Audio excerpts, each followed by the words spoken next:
সুদীর্ঘ বছর থেকে নিউ শিলচর এলাকা এক পশলা বৃষ্টির জমাজলে সপ্তাহব্যাপী আবদ্ধ অবস্থায় থাকে। এর মধ্যে একটি অন্যতম এলাকা হচ্ছে বাসুদেবনগর লেন। এই লেনে বসবাসকারী প্রায় 35-এর অধিক পরিবার। শুক্রবার সকালে নিউ শিলচর অঞ্চলের আরবান ওয়াটার সাপ্লাই অফিসের সামনে শিলচর মেডিকেল কলেজের প্রধান সড়কটি কিছু সময়ের জন্য অবরোধ করে বিক্ষোভ প্রদর্শন করেন বাসুদেবনগর লেনের বসবাসকারী ভুক্তভোগী পুরুষ মহিলা সহ পড়ুয়া ছাত্রছাত্রীরা। নিউ শিলচর অঞ্চলের বাসুদেবনগর লেনের ভুক্তভোগী জনগণেরা জানান, সুদীর্ঘ 4-5 বছর থেকে প্রত্যেক বছর বৃষ্টির মরশুমে তাদের গলির সঙ্গে থাকা মেডিকেল কলেজ রোডটিতে প্রায় 1 হাঁটু সমান বৃষ্টির জমাজল থাকে। সেই জমাজলের নিষ্কাশনের অভাবে নালা বন্ধ হয়ে সেই জমাজলগুলি এই বাসুদেবনগর লেনের দুই পাশে বসবাসকারীদের ঘরে এসে জমা হয়। এমত অবস্থায় এই বসবাসকারীদের কিছু সংখ্যক পরিবার জমাজলের ভোগান্তি সহ্য করতে না পারে অন্যত্র ঘর ভাড়া করে ঠাঁই নিতে হচ্ছে। এমত অবস্থায় অধিকাংশকে এই বৃষ্টির জমাজলের মধ্যেই আবদ্ধ হয়ে বসবাস করতে হচ্ছে। তাদের মধ্যে বেশি সংখ্যক পুরুষ ও মহিলাদের চর্মরোগ দেখা দিয়েছে।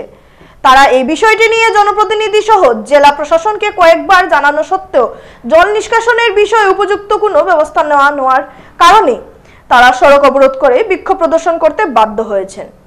এই আশুবণিকের পিছনে আমরা মাঠের এই আশুবণিকের ছেলে শম্ভুবণিকের এই মাঠের জল যাওয়ার কোনো রাস্তা নাই।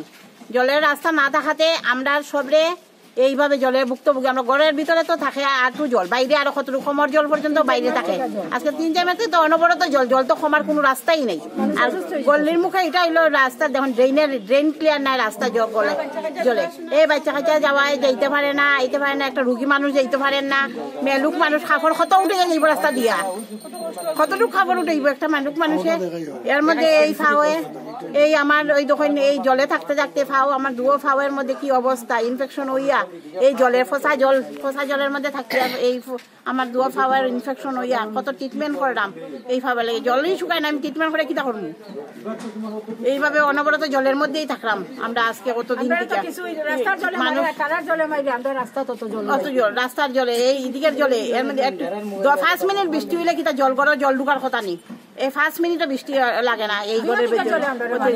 এদিকে ড্রেনের জল, এদিকে শম্ভুবণিকের মাঠের জল, এই জলে আমরা জলেই থাকতে লাগে। অনবরত জলের মধ্যে থাকলাম এইভাবে জল। এই আশুবণিকের মাঠের জলটা যে 3 বছর থেকে। আর এইদিকে 10 মিনিটও বৃষ্টি লাগে না। আমরা এইদিকে ড্রেন তো ক্লিয়ার নাই, ড্রেনের জল ঢুকে এদিকে এরার জল, মাঠের জল, জল যাওয়ার রাস্তা নাই। সব জল আমরা ঘরের ভিতরে, বাড়ির ভিতরে, সবের বাড়ির ভিতরে চলাফেরা করা, থাকা খাওয়া মুশকিল হয়েছে। পানি বাড়িঘর থুইয়া বাড়া যায়, সে কতদিন গিয়ে বাড়া গিয়ে থাকতে পারবো নিজের বাড়িঘর থুইয়া? এইভাবে বাড়া থাকা তো সবের সম্ভব না। 10-15 ফ্যামিলি পুরা জলের নিচেই এরা। আজকে তো 10-15 ফ্যামিলি এই সাইডের পুরো বেশি জল, এরা জল বিশেষ করে তো আমার তো বেশি, আরো পিছন দিকের পুরা মাঠের জল তো পুরা আমার বাড়ির ভিতরে জল। এদিকে তো যাওয়ার তো কোনো রাস্তা নাই। এই শম্ভুবণিকের জায়গার জলে আমার এদিক পুরা শেষ। আরো মানুষের জিনিসপত্র, ঘর দরজা সব নষ্ট। বিক্ষোভ প্রদর্শন করার সময় খবর পেয়ে প্রাপ্ত পৌর কমিশনার সাধন পুরকাইস্ত সরজমিনে উপস্থিত হয়ে পূর্ত বিভাগের কার্যকারী অভিযন্তা অনিরুদ্ধ নাগের সঙ্গে বিষয়টি নিয়ে ফোনের মাধ্যমে কথা বলেন। তিনি জানান, আসাম সরকারের পিএইচই বিভাগের অমৃত প্রকল্পের জলের পাইপ সহ আরো অন্যান্য পাইপগুলো লাগানোর সময় যে গর্তগুলো হয়েছে সেই কারণে রাস্তা সহ নালাগুলোর ক্ষতি হয়েছে এবং সেই সব কারণে জমাজলের সমস্যা দেখা দিয়েছে। সাধন পুরকাইস্ত আরো জানান, নিউ শিলচর অঞ্চলের জমাজলের বিষয়টি সুদীর্ঘ বছরের লঙ্গাই খাল, রাঙ্গের খাল ও বাছাই খালগুলোর সঠিকভাবে নিষ্কাশনের অভাবে আজ এক পশলা বৃষ্টিতে 1 হাঁটু জমাজলের মধ্যে বসবাস করতে হচ্ছে স্থানীয়দের। অন্যদিকে জনপ্রতিনিধি সহ ভারপ্রাপ্ত বিভাগের কর্মকর্তারা একে অপরকে দোষারোপ করে নিজের দায়িত্ব থেকে সরে যাচ্ছেন আর বসবাসকারী জনসাধারণকে দুর্ভোগ পোহাতে হচ্ছে। তাই অচিরেই সবাই একত্রিত হয়ে এই জমাজলের সমস্যা নিরসনের দিকে এগিয়ে আসতে হবে। তা না হলে নিউ শিলচর এলাকার বসবাসকারী প্রায় 40,000 মানুষ একদিন রাস্তায় নেমে সব স্তব্ধ করে দেবে বলে হুঁশিয়ারি দেন।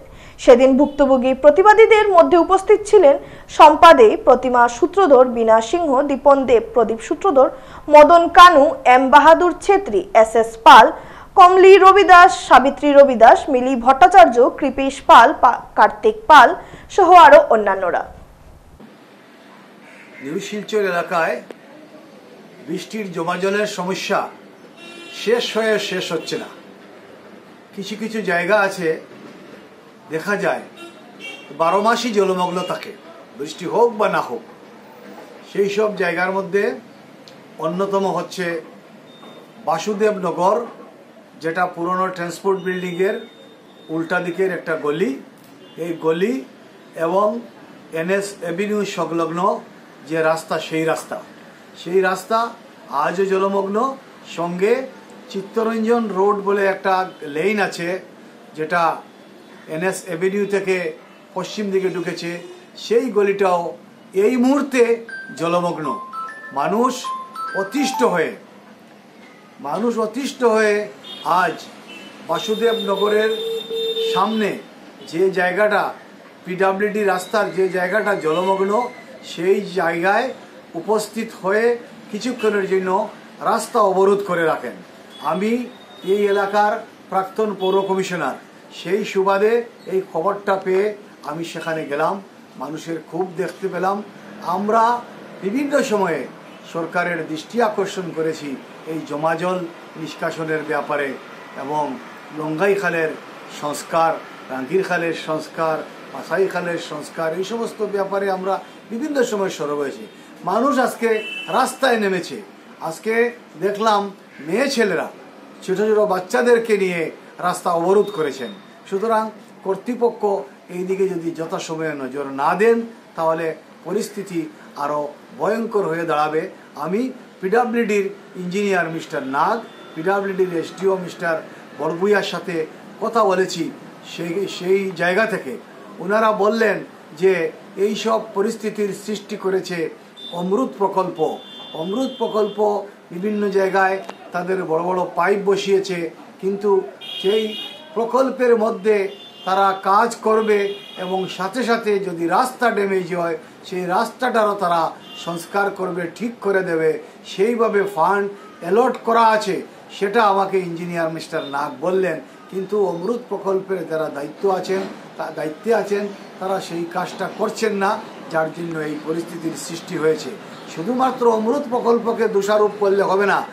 রাঙ্গিরখাড়ি থেকে যে নালা, রাস্তার দুই সাইডে যে ড্রেন করা হয়েছে কোটি কোটি টাকা খরচ করে টুয়ার্ডস মেডিকেল কলেজ, আমি দেখলাম যে সেই ড্রেনে রাস্তার জলটা তো ড্রেনে যাওয়ার কথা, সেই রাস্তার জল কিন্তু ড্রেনে যায় না, ড্রেনের জল উল্টো রাস্তায় আসে। সেই দৃশ্যটা আপনারা দেখতে পাবেন এই বাসুদেবনগরের সামনে গেলে। সেই দৃশ্যটা আপনারা দেখতে পারবেন চিত্তরঞ্জনের যে স্ট্যাচু আছে, চিত্তরঞ্জন অভিনয় সংলগ্ন অঞ্চল এখনও দেখবেন জলমগ্ন, হাঁটু জল সেই সব অঞ্চলে। এবং গলিগুলোর অবস্থা তো বৃষ্টির সময় ভয়ঙ্কর হয়, বৃষ্টি না দিলেও অনেক বাড়িঘরের মধ্যে জল থাকে। সুতরাং বিভিন্ন যে ডিপার্টমেন্ট আছে, সংশ্লিষ্ট ডিপার্টমেন্ট, সেই সংশ্লিষ্ট ডিপার্টমেন্টের একে অন্যের প্রতি কোনো নমুনার সমন্বয় নেই। এখানে অমৃত প্রকল্পের পাইপ বসিয়েছে, গ্যাসের পাইপ বসিয়েছে, কেবল লাইন বসিয়েছে, এইভাবে রাস্তা ড্যামেজ করেছে। এবং রাস্তা ড্যামেজ করার জন্য কোনো কোনো ক্ষেত্রে আজকে রাস্তা যেমন ড্যামেজ হয়েছে, নালাগুলাও সক্রিয়ভাবে কাজ করতে পারছে না। যাই হোক, আমরা আজকে এখানে প্রতিবাদ দেখলাম, এই গলির মহিলারা এসে করেছেন। এই মহিলাদের মধ্যে অনেকেই ছিলেন বৃদ্ধ, এবং শিশুরাও এখানে এসে প্রতিবাদ করেছে, কারণ শিশুরা তাদের স্কুল কলেজে যাওয়ার ক্ষেত্রে এই যে বাসুদেবনগরের সামনের যে জলমগ্ন অবস্থা, এটা প্রতিবন্ধকতা সৃষ্টি করে। আমরা চাই কর্তৃপক্ষ নিজেদের মধ্যে সমন্বয় সৃষ্টি করে এই সমস্ত সমস্যা অচিরেই যেন সমাধান করেন, নতুবা নিউ শিলচরের 40,000 মানুষ বোবার মতো বসে থাকবে না, একদিন রাস্তায় নেমে সব স্তব্ধ করে দেবে।